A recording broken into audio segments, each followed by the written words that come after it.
La pregunta es aquí cómo alguien puede sobrevivir así. ¿Qué es lo que lo lleva a la sobrevivencia o la supervivencia? ¿Qué es lo que a veces nosotros tenemos que hacer? ¿Se acuerda de aquel avión que hay una serie en Netflix que acaba de comenzar? Una serie que habla acerca de lo que pasó en 1972. ¿Alguien ya vio la serie? ¿Ya leyó el libro de Génesis? No, no se crea. Si es que la serie sí, pastor, y el libro de Génesis todavía no. Bueno, yo ya la vi también, no la vi completa porque me dormía, me despertaba, soy malo para las películas, me duermo, me despierto, pero bueno, habla acerca del evento de 1972, donde igual algunos pasajeros, también el avión se estrelló cerca de Chile, y después de, me parece, de más de 70 días logran rescatar a algunos sobrevivientes, e incluso si la quiere ver, para esta tarde es buenísima la película, y también el libro de Génesis. De ahí usted puede ver la película y se ve en realidad cómo fue. Ellos tuvieron que comer a los que habían muerto, se tuvieron que comer entre unos. Un método de supervivencia increíble. Ahora, cuando le doy estos dos ejemplos de sobrevivencia es porque en tiempos de caos es muy difícil sobrevivir. Pero en tiempos de caos, en tiempos de dificultades, en tiempos donde no tenemos respuesta, es también donde lo mejor nuestro tiene que salir. Hoy vamos a hablar, y este libro se basa en el libro de Santiago. Santiago es escrito en Jerusalén. Santiago es escrito, se cree que fue uno de los primeros libros escritos para el Nuevo Testamento, y habla acerca de la supervivencia, de cómo un cristiano debe de afrontar la vida, de cómo un cristiano tiene que tener tres cosas importantísimas, que es una actitud correcta, un recurso que tenemos que pedir y una teología que tenemos que creer. Y estas tres cosas las vamos a ir analizando durante estas 3 semanas. Hoy vamos a hablar de la primera, que es una actitud que tenemos que tomar, y vivir cuando vivimos en un mundo inestable. Vivimos en un mundo inestable, vivimos en un mundo donde la realidad es que no sabemos, el mundo cambia a todos lados, a todos momentos. Me llamaba la atención algo que decía Gadiel acá, decía: para los que se identifiquen como hombres, a los hombres que vengan, y a los que se identifiquen como hombres, pues bueno, porque así nos toca, porque el mundo va cambiando y las cosas van cambiando. El mundo no se parece después de la pandemia ni antes de la pandemia. Todo ha cambiado y el mundo sigue cambiando. Así es que la palabra habla algo muy, muy, muy bonito. Dice en Juan capítulo 16 verso 33: en el mundo tendréis aflicción, pero confiad, yo he vencido al mundo. Juan capítulo 16 verso 33. Cuando vemos este versículo, este pensamiento, nos habla que vamos a tener aflicción, que vamos a tener desafíos, que vamos a tener malos días, que vamos a tener dificultades en la vida, en el trabajo, en el negocio, en nuestra salud, en nuestro matrimonio. En todos lados vamos a tener dificultad. Porque muchos de nosotros venimos a la iglesia pensando que la iglesia nos va a solucionar la vida. Y pensamos que venir a la iglesia es no sufrir y tampoco tener problemas. Pero vamos a adentrar en esto, no se me preocupe, cierre sus ojos para que esto vaya agarrando un poquito de asunto y para que se me quiten los nervios. Cerramos nuestros ojos y le decimos: Señor, gracias por este día, gracias por tu amor, por tu misericordia, por tu gracia, porque es por tu gracia, Señor, que muchos de nosotros hoy estamos aquí. Es por tu favor, es porque el día de hoy nos has dado una nueva oportunidad de vida. Y es por eso que hoy estamos aquí, Señor. Permítenos que el día de hoy podamos abrazar tu palabra y que tu palabra pueda llegar a nuestros corazones, y que tu palabra, Señor, pueda bendecirnos, llenarnos, transformarnos. Te doy gracias por todo lo que tú estás haciendo y lo que vas a hacer. Gracias, Padre, gracias, Hijo, y gracias, Espíritu Santo. Amén y amén. Con el arte de la supervivencia, Santiago habla, el libro de Santiago, volviendo al libro de Santiago, habla acerca de un tiempo difícil para la iglesia. Imagínense que los primeros judíos cristianos aceptaban a Cristo. Y una vez que aceptaban a Cristo, se enfrentaban con unas dificultades increíbles. Lo primero, que eran desterrados de sus tierras, de sus casas. Hace algunos años, algunas décadas, sucedió en el estado de Chiapas. En el estado de Chiapas, la frontera con Guatemala, sucedió que una comunidad entera, el evangelio llegó, empezaron a recibir a Jesús. Pero cada persona y familia que recibía a Jesús era desterrada, o sea, lo sacaban fuera del pueblo. Algunos de ellos los quemaban, algunos de ellos los golpeaban, algunos de ellos les quitaban sus propiedades por el simple hecho de conocer a Jesús, de conocer a Cristo y decir: soy cristiano, amo a Jesús. Esto no es nuevo, sucedió a los primeros cristianos. Los primeros cristianos que recibieron a Jesús fueron esos cristianos que empezaron a sufrir y a ser perseguidos. Su único crimen era conocer a Cristo. Hay cosas que Pedro hablaba en 1 Pedro capítulo 4:12, donde dice: pero Pedro dijo a sus lectores que no se sorprendieran de sus dolorosas pruebas como si fuera algo extraño. Vamos a ver, dice: en el mundo tendréis, si me pueden pasar este versículo por favor, lo que es el 1 Pedro capítulo 4 verso 12. Pero Pedro dijo a sus lectores que no se sorprendían de sus dolorosas pruebas como si fuera algo extraño. Esto quiere decir que Pedro estaba anunciando y le estaba diciendo a los que estaban recibiendo a Jesús que no se sorprendieran. Digo, no se sorprendan de lo que viene, no se sorprendan de lo que va a pasar. Pedro estaba hablando y le estaba diciendo: esto no es algo extraño que los cristianos van a pasar. Esto no es algo extraño que cuando tú recibes a Jesús vas a pasar persecución. Ahora imagínese que a usted le digan un día de estos: bueno, si usted va a la iglesia, pues no te extrañes que las cosas te van a salir mal. No te extrañes que las cosas no van a caminar como tú quieres que camines. No te extrañes que vas a tener más problemas de los habituales. Regularmente cuando nosotros conocemos a Jesús pensamos que todo nos va a salir bien, que vamos a tener más dinero, que vamos a tener más posibilidades, que vamos a tener, no sé, más situaciones favorables a nuestro favor. Pablo también le dijo a Timoteo, y Pablo le dio a Timoteo una promesa que prácticamente nadie quiere reclamar: todo el que quiera vivir una vida piadosa en Cristo Jesús será perseguido. Ahí le va otra vez. Pablo le dice a Timoteo: todo el que quiera vivir una vida piadosa en Cristo Jesús será perseguido. En 2 de Timoteo capítulo 3 verso 2. Así es que, ¿qué tal si el día de hoy nos dijeran a nosotros que por seguir a Jesús vamos a padecer persecución? Creo que muchos de los que estamos aquí hoy no estuviéramos aquí. Creo que muchos de los que hacemos iglesia diríamos: no, esto de hacer iglesia es complicado, mejor dejémoslos para alguien que sí quiera hacer iglesia. Muchos de nosotros estamos más acostumbrados a una vida cristiana sin desafíos. Y Santiago nos va a hablar algo muy claro: que sin desafíos no hay desarrollo de la fe. Si tú no tienes desafíos, no puedes desarrollar tu fe. Si tú no tienes retos en la vida, no vas a desarrollar tu fe. La palabra es clara y debido a muchas cosas, te quiero decir dos cosas. La primera es que las pruebas son inevitables. Diga conmigo: las pruebas son inevitables. Todos, cada uno de nosotros va a tener pruebas. Las pruebas son inevitables. Las situaciones son inevitables. Que te corran del trabajo es inevitable, y luego si llegas tarde, pues es inevitable. Las pruebas en tu vida familiar son inevitables. Los hijos van a padecer, es inevitable. Va a venir una enfermedad a tu vida, es inevitable. Lo decía algunos meses: 50% de Estados Unidos va a padecer cáncer en Estados Unidos. 50% de la población. La enfermedad tiene que venir. No estamos como en una burbuja porque conocemos a Jesús, porque si no, eso hubiera pasado con los discípulos. Los discípulos simple y sencillamente hubieran tenido una vida extraordinaria y no hubieran sufrido. Número uno, las pruebas son inevitables porque vivimos en un mundo caído. En Romanos 8, 20, 21 nos habla que tenemos una necesidad de una redención. Y también nos habla que nosotros tenemos y somos redimidos a través de creer en Cristo. Pero eso no evita que tú y yo pasemos por dificultades.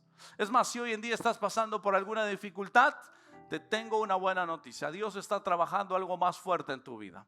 Dios te está llevando a un nivel diferente.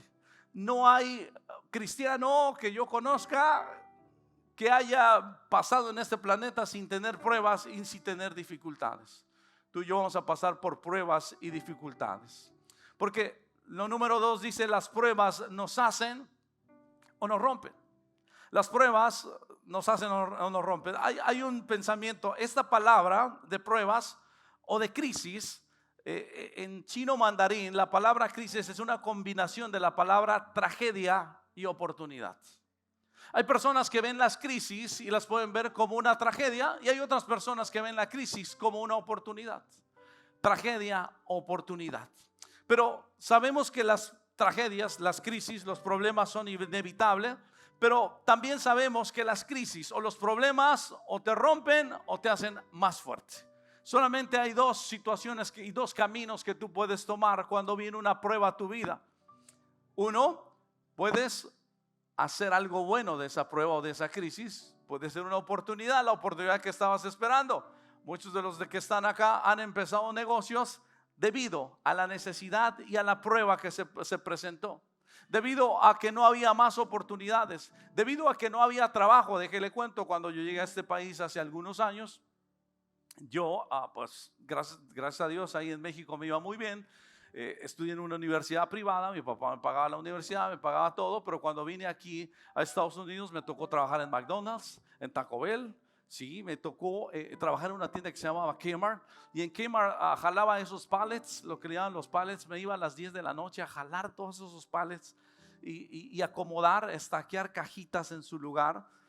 Y un día me dijeron, bueno, hay una oportunidad de ser electricista. Y yo dije, no, eso de electricista, mis manos de estudiante se van a dañar. Había una crisis ahí porque yo decía, yo de otro, pero dañarme las manos, no. Bueno, salió una oportunidad para ser electricista. Me dijeron, bueno, se acaba de ir alguien y tú hablas un poquito más de inglés. Yo ya decía, yes, can I help you? Y mi hermano no decía ni eso, entonces ya con eso me defendía. Y entonces me elegían a mí. Yo decía yes, no, y cuando llegué a este país me dijeron, hay dos palabras que te van a sacar adelante en este país. Te van a sacar te van a abrir o te van a cerrar puertas. Y dije, ¿cuáles son? Y ellos me dijeron, open and close. Y era cierto, esas me abrían y me cerraban puertas. Llego a este país, tomo la oportunidad y bueno, pues pasaron algunos años en los que me tocó sufrirle mucho. Ya saben, algunos que trabajan en construcción acá, a los novatos nos mandan a hacer lo que nadie quiere hacer. Nos mandan abajo de las casas. Les cuento una historia. En alguna ocasión me mandaron abajo de la... ¿Alguien es plomero acá? Plumber, electricista acá. A ver, ¿cuántos electricistas hay acá? Si hay varios. Bueno, en una ocasión yo le tenía miedo a eso de las ratas y los ratones y toda esa cosa. Bueno, pues después de la universidad me tocó meterme abajo de las casas. Y en una de esas, en el crawl space, que se le llama en el área de abajo, me dicen, tienes que ir allá, no le tengas miedo a los animalitos ni nada. Tienes que pasarme este cable. Y voy abajo de la casa, y yendo abajo de la casa, yo sentí un olor así como a muerto, pero dije, ni modo, traigo máscara y está bien. Y de repente, para subir un cable, dije, bueno, aquí siento algo muy, muy suavecito, muy blandito. Aquí voy a poner mi cabeza. Pongo mi cabeza ahí abajo de la casa, pongo la cabeza. Y ya después, cuando me abrieron por arriba del primer piso, ya cuando me abrieron la tapa para que yo saliera nuevamente, descubrí que era ¿cómo se llama el pozo en español? Un mapache muerto en el cual me había recostado la cabeza. Y con eso muchas más historias que me pasaron. Me pasaron de cuando empecé a ir abajo de las casas, a ir arriba. Una vez me dio un shock de calor y me bajaron así todo medio muerto. Creo que en la vida tienes solamente dos posibilidades cuando viene la crisis o cuando vienen las dificultades. Número uno, o sobrepasas las dificultades y te conviertes en alguien más fuerte, o te quedas ahí y dices, no, esto no es para mí. Mejor estaba yo mejor en Colombia, estaba yo mejor en México, no trabajaba tanto y comía todos los días. Aquí tengo que comer solamente 2, 3 cositas. Pero las pruebas son inevitables, y las pruebas o te hacen mejor, o te rompen, o te envían al fracaso. Es por eso que cuando hablamos del arte de la supervivencia, hablamos de 3 cosas que tenemos: una actitud que debemos abrazar, un recurso que debemos de pedir y una teología que debemos de creer. Los sobrevivientes o los supervivientes en el libro de Santiago hablan que tenían algo súper especial, que era el Espíritu Santo. Y la pregunta acá, muchos de nosotros, es: ¿cuál es la prueba a la que te estás enfrentando en este momento? Algunos de ustedes tienen alguna prueba y dicen, yo tengo una prueba que estoy pasando. El arte de la supervivencia muestra esto: una actitud que debemos que abrazar, un recurso que tenemos que pedir y una teología que tenemos que creer. a muchos de nosotros vamos a pasar dificultades, pero la pregunta es, ¿cuál es de todas esas? ¿Cuál es la prueba a la que te estás enfrentando en este momento? La prueba en tu trabajo, la prueba en tu salud, la prueba con tus amigos, la prueba en tus relaciones, la prueba en tu matrimonio. ¿Y cómo puedo enfrentar esa prueba? ¿Cómo puedo salir adelante de lo que me está sucediendo? ¿Cuál es la clave? ¿Qué dice Dios? Porque sí, muchos de nosotros abrazamos el evangelio, tenemos vida eterna, pero eso no paga la renta. O sea, el conocer a Jesús no te paga la renta. El conocer a Jesús no te saca del problema que tienes. El conocer y saber que vas a una vida eterna tampoco te soluciona los problemas en tu matrimonio. ¿Está de acuerdo conmigo? Diga conmigo una actitud que debemos abrazar. ¿Sabe? Esos cristianos sabían que tenían vida eterna, habían creído en Jesús, habían experimentado su amor, su gracia, su poder. Sin embargo, se estaban enfrentando aquí a algo cotidiano que tú y yo nos vamos a enfrentar. Preguntas como: ¿cómo sobreviviremos a estas dificultades? ¿Cómo manejaremos la presión y qué vamos a hacer? Y probablemente tú te preguntes lo mismo en este momento, en donde estás, lo que estás haciendo, cómo lo hago, cómo salgo. Conocer a Jesús para los primeros cristianos fue una situación difícil. Ahora, Santiago le habla a esos primeros cristianos. Santiago le dice: hay un arte de sobrevivir, hay un arte por el cual te voy a enseñar cómo tienes que enfrentar cada problema. Tengo una pregunta: si Jesús se apareciera en tu habitación el día de mañana, que le pudieras mirar a los ojos, que le pudieras ver, ¿qué le preguntarías? Yo le preguntaría a Jesús: ¿cómo le hago para salir de esta dificultad que tengo? ¿Cómo puedo manejar esta situación con mi familia? ¿Cómo puede ver lo de mi salud? Yo le preguntaría todas esas cosas a Jesús si se apareciera en mi habitación el día de mañana, y todas esas preguntas que tengo. ¿A dónde voy a ir? ¿Qué voy a hacer? ¿Cómo se ve mi futuro? Santiago simple y sencillamente escribe lo siguiente porque él sabía que estos nuevos cristianos estaban aprendiendo y querían hacerlo mejor, pero no sabían cómo enfrentar la vida, enfrentar las dificultades. Y les escribe de esta manera, les escribe muy duro. Santiago capítulo 1 del verso 2 al verso 4. Y dice: hermanos míos, considerad que es puro gozo cada vez que os enfrentáis a pruebas de todo tipo. Reina Valera 1960, ¿ok? Para aquellos que estén pensando en la traducción de la palabra. Porque sabéis que la prueba de vuestra fe produce perseverancia. Dejad que la perseverancia termine su obra para que seáis maduros y completos, sin que nos falte nada. Primera instrucción. O sea, estos cristianos están viviendo persecución. Estos cristianos han sido desarraigados de sus familias. Es más, a muchos de ellos ya también les ha costado la vida de sus familiares, de sus amigos, porque la iglesia cristiana está siendo perseguida. Santiago le escribió una carta y le digo: muchachos, les voy a escribir esta carta, y lo primero que necesito que ustedes tengan, hermanos mías, tengan por sumo gozo cuando se encuentren en diversas pruebas. Lo primero que les dijo: tienes que cambiar la actitud con la que estás viendo las cosas. Diga conmigo: actitud. Le dice: tienes que agarrar el gozo, o sea, tienes que estar alegre en medio de esta dificultad. Imagínense que acaba de perder el hogar por seguir a Jesús. Acaba de perder sus posesiones, acaba de perder a su familia, y sale un tipo que le dice: no te preocupes, tienes que estar alegre por lo que estás pasando.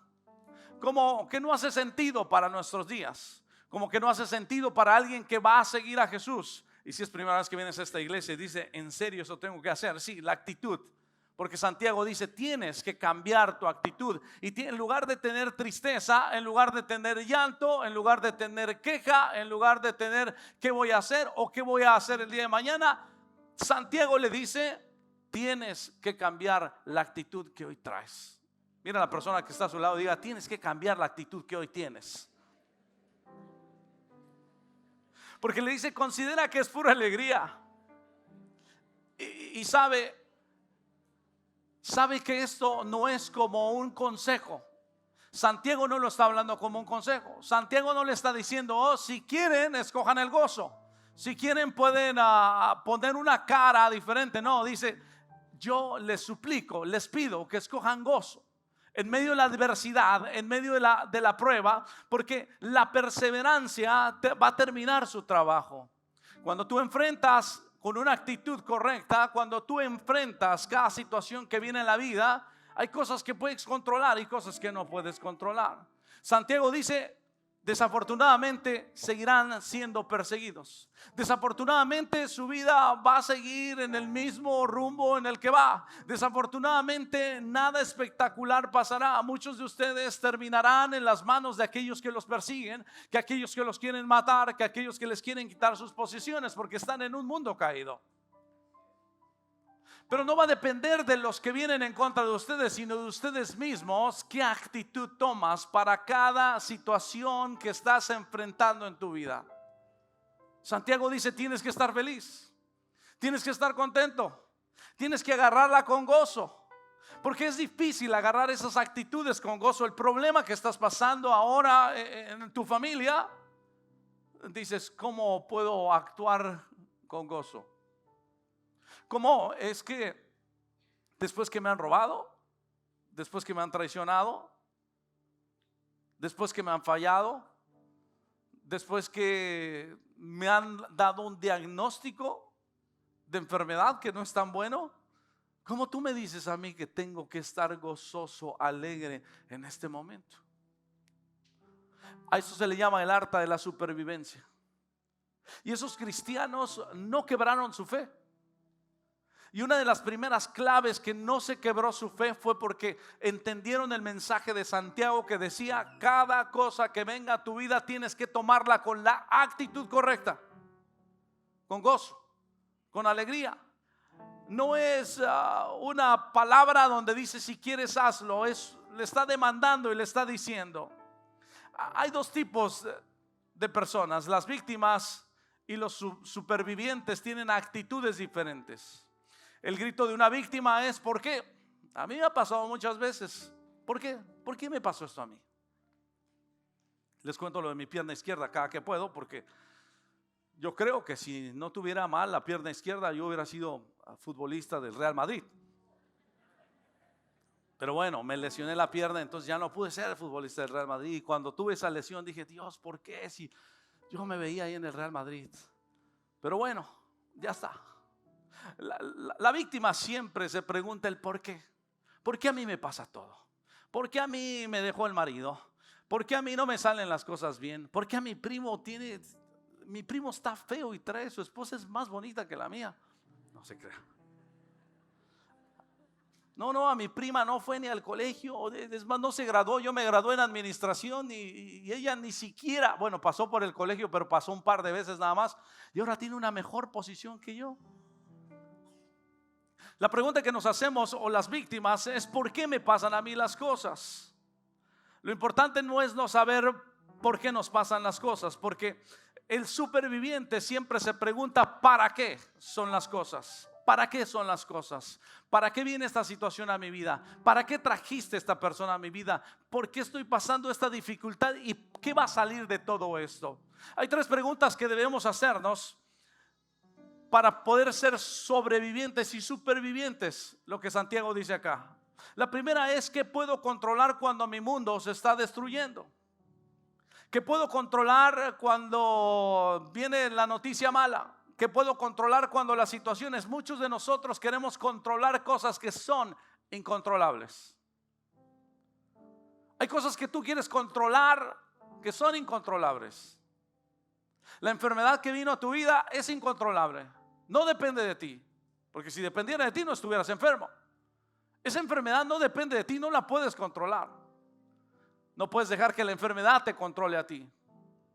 El negocio va mal, hay situaciones que van mal, no hay clientes nuevos. Haz lo que puedas y está bajo tu control.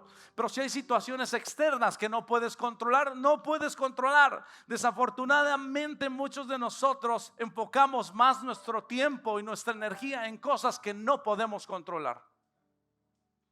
No podemos controlar a cómo va subiendo el peso en México, o en Colombia, o en Argentina, o en Guatemala.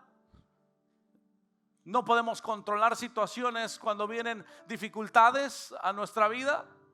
Hay cosas que no se pueden controlar. Por lo tanto, perdemos el tiempo en cosas que sí podemos controlar. Y lo primero que puedes controlar en tu vida, hay algo que sí puedes controlar en tu vida. Y eso es tu actitud. Eso lo puedes controlar. El día de mañana puedes levantarte y puedes decir: ¿qué actitud voy a tener el día de hoy? Hoy vienes a la iglesia y vienes con un montón de problemas, pero ¿qué actitud traes el día de hoy a la iglesia? Hoy vas a salir de aquí y ¿qué actitud te vas a enfrentar a lo que viene? Muchos de nosotros queremos controlar cosas que son incontrolables en nuestra vida, pero tu actitud es algo que tú puedes controlar.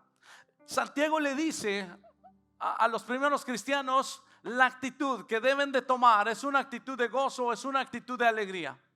Si estás pasando por dificultades en este momento, o si vas a pasar, porque cada uno de nosotros va a pasar por diferentes etapas de nuestra vida, lo primero que tenemos que entender es que lo que podemos controlar es nuestra actitud. Diga conmigo: mi actitud. Porque puedes elegir cómo responder. Puedes elegir cómo vas a responder a cualquier situación. La prueba de nuestra fe va a producir algo valioso y algo eterno. Ahora, muchos de nosotros podemos ver, o podemos pensar, o podemos confundir la actitud con los sentimientos. Porque uno dice: ay, tengo una actitud buena, pero basada en mis sentimientos, basada en lo que yo siento. Yo siento que me va a ir bien. Yo siento que mañana va a ser mejor. La actitud no tiene nada que ver con el sentimiento. La actitud es algo que cada uno de nosotros va desarrollando. Número 2, ¿qué debo de hacer para superar el día de hoy? Cuando tú dices: ok, entiendo que tengo que tener una buena actitud, pero segundo, ¿qué debo de hacer para superar el día a día? Dios nos ha dicho que imaginemos el mañana. Escuche bien esto, pero no nos ha dado la gracia para el futuro, y no nos ha dado la gracia para el mañana. Esto es algo interesante. ¿Sabe qué? Jesús jamás le prometió nada a sus discípulos para el mañana. No le prometió que mañana iba a ser mejor. No le prometió ninguna otra cosa. Solamente les prometió vida eterna. Incluso Jesús les dice: ¿para qué se afanan el día de mañana? No se afanen por el día de mañana. Jesús nunca prometió el mañana. Y muchos de nosotros pensamos más en el mañana que en el hoy. Muchos de nosotros estamos más pendientes a qué va a suceder mañana, a cómo van a ir las cosas mañana, a cómo vamos a cambiar mañana, a cómo vamos a ver la vida mañana, cuando realmente ni Jesús prometió a sus discípulos eso. Jesús le decía a sus discípulos: no se afanen, no se preocupen, cada día trae su propio afán. ¿Qué debo de hacer el día de hoy? La gracia de Dios no es para mañana. La gracia de Dios es para hoy. La gracia de Dios funciona hoy. La misericordia funciona hoy. El perdón funciona hoy. La bendición funciona hoy. Porque es el día de hoy en el que Dios nos ha dado la oportunidad de estar acá y de tomar la actitud correcta para decir el día de hoy: Dios, estás conmigo el día de hoy. Hay una actitud correcta. Y la pregunta es: ¿qué debo de hacer para superar cada día que venga una crisis a mi vida? ¿Qué debo de hacer? Las personas que sufren de depresión no pueden estar pensando en el mañana. No pueden estar pensando cómo va a ser mañana, en el problema que algunos tienen: ¿con qué voy a pagar la renta mañana? No, tienes que vivir el día de hoy. Las personas que tienen alguna enfermedad dicen: ¿cómo me va a ir el día de mañana? Y la realidad es que tienes que enfocarte, o tenemos que enfocarnos en el día de hoy. La respuesta a esta pregunta de cómo debo de superar el día de hoy habla acerca de la resistencia. Diga conmigo: resistencia. Resistir. La clave para vencer cada día en nuestra vida es resistir. Es no doblarse. Es seguir peleando todos los días. Porque el mañana es incierto. Porque el futuro es incierto. Pero en el presente tienes dos cosas: primero, una actitud correcta, y segundo, seguir resistiendo. No importa cuál sea la necesidad a la que te estés enfrentando el día de hoy, pero tienes que seguir resistiendo. En el libro, algunos no sé si han leído el libro de Víctor Frank, El hombre en busca de sentido. Es un libro extraordinario, habla del holocausto, habla de sobrevivencia también. Víctor Frank estudió al ser humano, el psycho, en su psicología, y fue uno de los que sobrevivió al holocausto. Y fue uno de los que sobrevivió a todo lo que sucedía en los centros de concentración. Y cuando él sale, le hacen la pregunta y le decían: ¿qué hizo que tú sobrevivieras a tus amigos que no sobrevivieron? Y él respondió y dijo: una falta, a ellos tenían una falsa esperanza del mañana. Ellos se levantaban todos los días pensando que mañana iban a ser libres. Ellos se levantaban todos los días pensando que mañana los iban a rescatar. Ellos se levantaban todos los días pensando que mañana algo iba a suceder, y cuando no sucedía, entonces se desilusionaban y comenzaban a enfermarse. Víctor Frank habla y dice: en cambio yo resistía y vivía el día a día, vivía el día de hoy. No me importaba si mañana me iban a rescatar o no me iban a rescatar.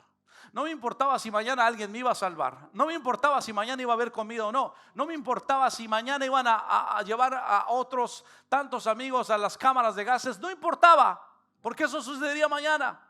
Y yo me enfocaba solamente en el día de hoy, en lo que estaba viviendo. Estaba vivo. Y eso hizo que saliera del campo de concentración vivo.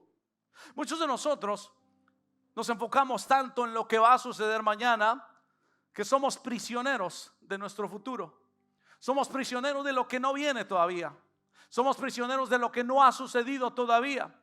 Santiago dice que la prueba de la fe hace lo contrario para los que creen. Agudiza su enfoque, produce perseverancia y no necesariamente aligera la carga de tus dificultades.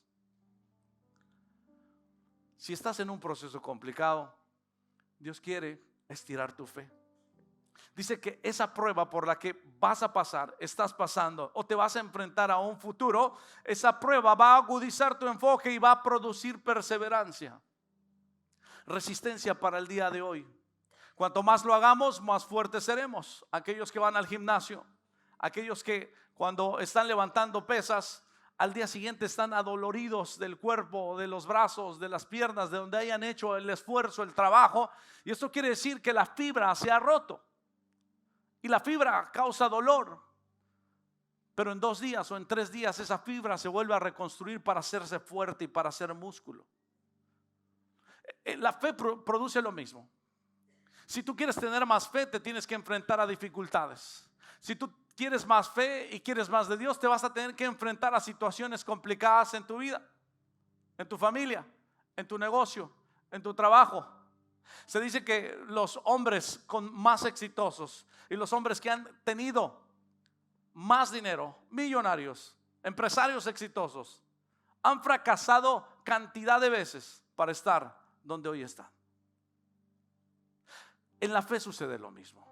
Para ser un hombre de Dios, para ser una mujer de Dios, hay que fracasar y hay que pasar fracasos muy grandes.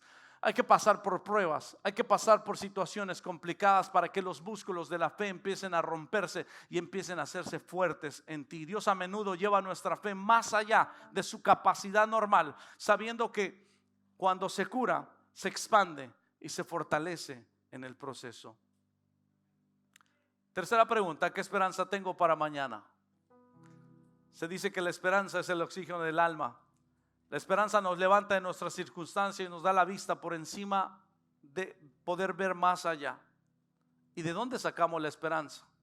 3 cosas que Dios nos da a través de esta palabra, a través del arte de la supervivencia. Una actitud correcta, un tiempo de resistencia y esperanza. Eso no significa que Dios vaya a cambiar inmediatamente nuestras circunstancias. La esperanza no se basa en evitar los procesos por los que estamos pasando. La esperanza es que nos va a ir mejor. La esperanza es que teniendo a Dios algo va a suceder. La esperanza es que Dios va en algún momento a meter su mano en alguna circunstancia complicada, y esa es la esperanza que tenemos.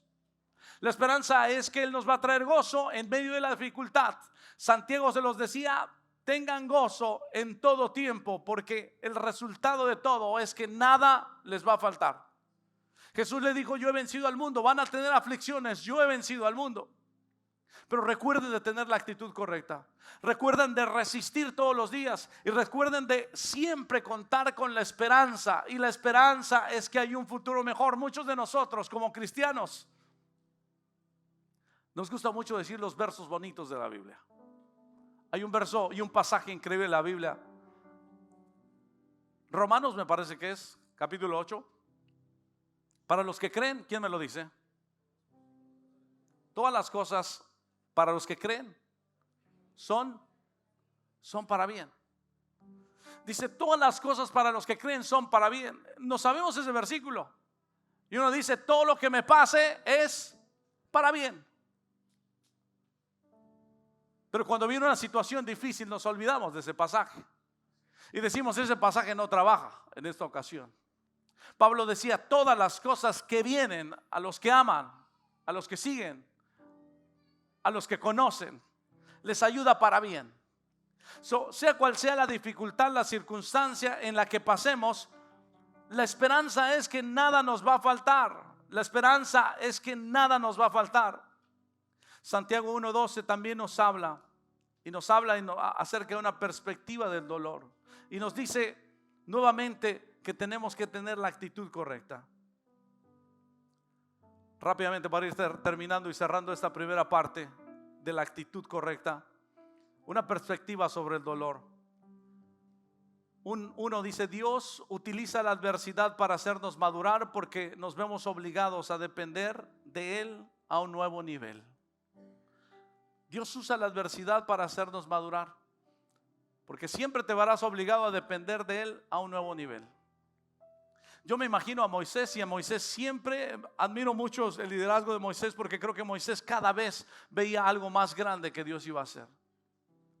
En la circunstancia que pasa en nuestra vida, las dificultades nos van a llevar al conocimiento de madurar y conocer más quién es Dios. El dolor también nos aparta de los asuntos temporales de la vida y nos vemos obligados a reexaminar nuestros valores, prioridades, compromisos y futuro. Porque cuando estás pasando por situaciones difíciles, por dolor, por angustia, por traición, por fracaso, por todas estas falta de salud, entonces tienes que volver a examinarte, y el dolor hace que te examines y que realmente puedas encontrar qué es lo importante y qué dejó de ser importante. Hay cosas que te enfocas demasiado que no son importantes. Y a veces tiene que venir el dolor a tu vida para que ese dolor te aparte de los asuntos temporales, de los asuntos que no valen la pena, y te puedas enfocar realmente en los asuntos que son importantes. Las pruebas nos permiten ser testigos de primera mano de la realidad y del poder de Dios. Cuando tú tienes dolor, esta adversidad nos ayuda para que cada uno de nosotros podamos ver y ser testigos del poder de Dios. Cuando tú estás en adversidad, del otro lado hay esperanza. Cuando hay adversidad, cuando hay problemas, tú vas a ver la mano de Dios. Yo he sido testigo del poder de Dios, de la mano de Dios en mi vida, en esta iglesia, en situaciones adversas, en complicaciones de la vida.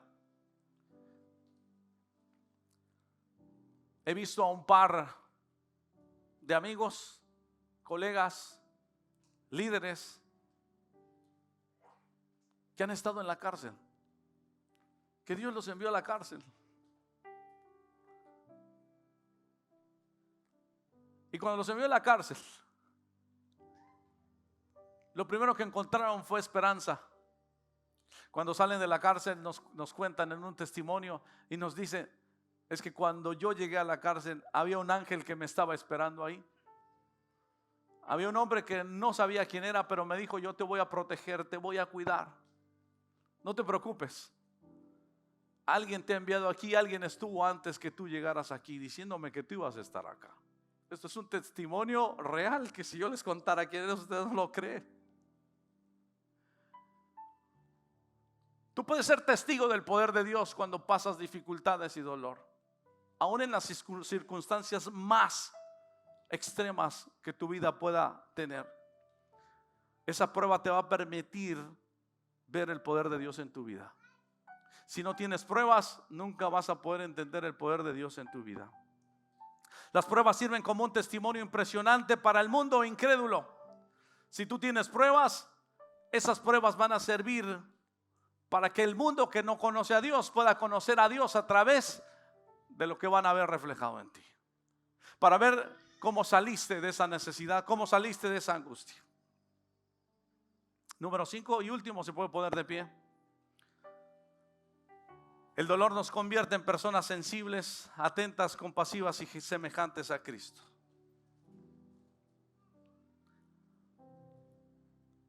El dolor no es tan malo. Las aflicciones, dificultades, situaciones de la vida no son tan malas. Siempre he platicado y comentado que algunos de nosotros pensamos que las adversidades de la vida no son una bendición. Pero las adversidades de las vidas nos ayudan a conocer a Dios de una manera distinta. Y quizás Dios te esté pasando en este momento por ahí, o quizás Dios te vaya a pasar por ahí en situaciones que no entiendas. Me ha tocado ir a funerales. En un mismo día me ha tocado alguien que ha perdido un bebé. En un mismo día me ha tocado ir a celebrar a alguien que nació un bebé. He recibido llamadas de personas con la noticia: pastor, tengo cáncer. He recibido llamadas de personas que dicen: pastor, a mi hijo lo metieron a la cárcel. Tantas llamadas, y uno dice: ¿de qué se trata todo esto? El arte de la supervivencia habla de la actitud correcta que tenemos que tener en la vida. Y decirle a Dios: sea cual sea el proceso en que me vas a pasar, dame la actitud correcta, para que esa actitud pueda traer gozo a mi vida, pueda tener alegría. Y si tú me preguntas cómo, a través del Espíritu Santo. El Espíritu Santo es el que te llena, es el que te da, es el que te guía, es el que te da la paz, es el que te da la tranquilidad y te dice: tranquilo, todo va a estar bien. Imagínense aquellos primeros cristianos con todas estas necesidades, dificultades, y su enfoque era Cristo. Ellos dijeron: no importa lo que pase, no importa lo que haya que pagar, yo sigo a Jesús. Esa actitud es la que un cristiano tiene que tomar en cualquier circunstancia de la vida. Ante la pérdida de un familiar, yo sigo a Jesús. Ante la pérdida de un trabajo, yo sigo a Jesús. Ante la pérdida de un dinero, yo sigo a Jesús. Ante la pérdida de una separación, yo sigo a Jesús. Ante la pérdida de lo que tú quieras perder, jamás desenfoques de la actitud de seguir a Jesús. El arte de la supervivencia te habla de lo que tenemos que hacer como cristianos: resistir y tener la esperanza de que Jesús va a hacer lo mejor por cada uno de nosotros y que vamos a madurar. Si alguien está pasando por esa dificultad, Dios te está procesando y está estirando tu fe. Ahí donde estás, cierra tus ojos un segundo.